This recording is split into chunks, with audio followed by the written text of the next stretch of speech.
মাত্র 10 মিনিটের সুযোগ ছিল বাংলাদেশ দলের অনুশীলন দেখার, ফলে আমরা 10 মিনিটে যেটুকু দেখেছি তারপরে চলে আসতে হলো স্টেডিয়ামের বাইরে। স্টেডিয়ামের সামনে দাঁড়িয়ে কথা বলছি বাংলাদেশ হংকং ম্যাচ নিয়ে। আজকে হংকং কোচ একটা খুবই বিস্ফোরক মন্তব্য করেছেন, যে মন্তব্যটা এরই মধ্যেই বেশ হইচই পড়ে গেছে। হংকং দলে যদি হামজা চৌধুরী থাকতেন তাহলে তিনি কি করতেন, কোথায় খেলাতেন, কোন পজিশনে খেলাতেন, এরকম একটা প্রশ্ন করেছিলেন বাংলাদেশের এক সাংবাদিক।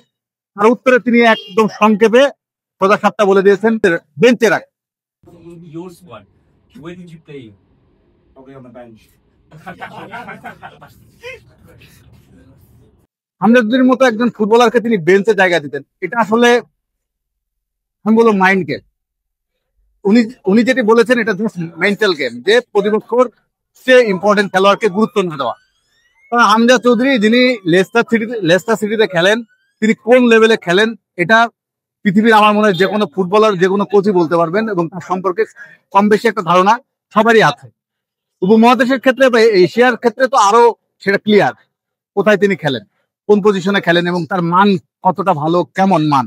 সে হামজা চৌধুরীকে যখন হংকং কোচ বলছেন তাকে বেঞ্চে বসে রাখবেন, এটা জাস্ট মেন্টাল গেম ছাড়া আর কিছুই না। এই কারণেই তিনি আসলে গুরুত্ব দিতে যাচ্ছেন না, গুরুত্ব না দেওয়ার ভান করছেন, যে প্রতিপক্ষের সবচেয়ে ভালো প্লেয়ার তাকে যদি আমি গুরুত্ব দিয়ে ফেলি বেশি এবং বলি যে হামজাই অসাধারণ প্লেয়ার, দুর্দান্ত প্লেয়ার, তাকে নিয়ে আমাদের খুব চোখে চোখে রাখতে হবে, তাকে বিশেষ ফোকাস থাকতে হবে, তার দিকে বিশেষ মনোযোগ রাখতে হবে, এটা আসলে প্রতিপক্ষের ভালো খেলোয়াড়কে প্রায়োরিটি না দেওয়ার একটা কৌশল।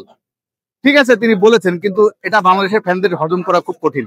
কারণ হামজা বাংলাদেশের জাস্ট ফুটবলের একটা ক্রেজ বলে না, বাংলাদেশের এই মুহূর্তে ফুটবলের ডিএনএ বলেই না, হামজা মানে স্ট্যান্ডার্ড ফুটবলার, যে কোনো দলের জন্য আশীর্বাদ, যে কোনো দলের জন্য একটা বড় পাওয়া।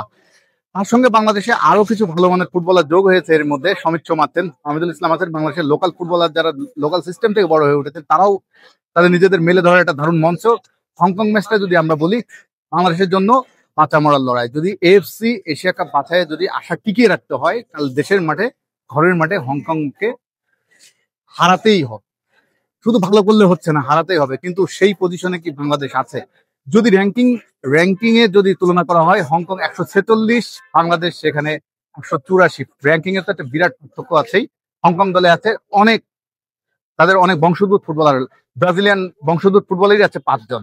বলিভিয়া, ক্যামেরুন, নিউজিল্যান্ড, বিভিন্ন দেশ থেকে আসা তাদের অনেক বংশোদ্ভূত ভালো মানের ফুটবলার আছেন, যারা বাংলাদেশের বড় পরীক্ষা নিতে প্রস্তুত, তৈরি। সেই ক্ষেত্রে বাংলাদেশ নিজেদের শক্তি যেটা, তার হোম ক্রাউড, তার দ্বাদশ খেলোয়াড় থাকবে, বিপুল জনসমর্থন থাকবে, মানুষের সমর্থন থাকবে, দর্শকের সমর্থন থাকবে, এই সমর্থনে বাংলাদেশ কত জবাব দিতে পারে সেটি হচ্ছে বিষয়। কিন্তু একটা সংশয় থেকে যায় কাবেরার কৌশল নিয়ে। কোচ কাবেরা যে কৌশলে সিঙ্গাপুরের বিপক্ষে খেলিয়েছিলেন বাংলাদেশ দলকে, সেটা নিয়ে এখন স্টিল ডাউট রয়ে গেছে বাংলাদেশের ফ্যানরা। বাংলাদেশের সমর্থকদের কাছে তার গ্রহণযোগ্যতা নেই বললেই চলে, জনপ্রিয়তা নেই বললেই চলে। সেই কাবেরার উপরে ভরসা রেখেছে এখনো হংকং এর ম্যাচের বিপক্ষে যদি কাবেরা একই ভুল করে, তাহলে আর আশা চলতে যতটুকু জ্বলছে সেটুকু শেষ। তবুও দেখা যাক, বাংলাদেশ কালকে আরো একটি ম্যাচ হংকং এর বিপক্ষে, শুধু দেশে না, ঠিক কদিন পর আবার অ্যাওয়ে ম্যাচ হংকং এর বিপক্ষে খেলতে যাবে বাংলাদেশ। দুটি ম্যাচই বাংলাদেশের জন্য এই উইন্ডোতে খুবই ইম্পর্টেন্ট, এএফসি এশিয়ান কাপ বাছাইয়ের আশা যদি টিকিয়ে রাখতে হয়।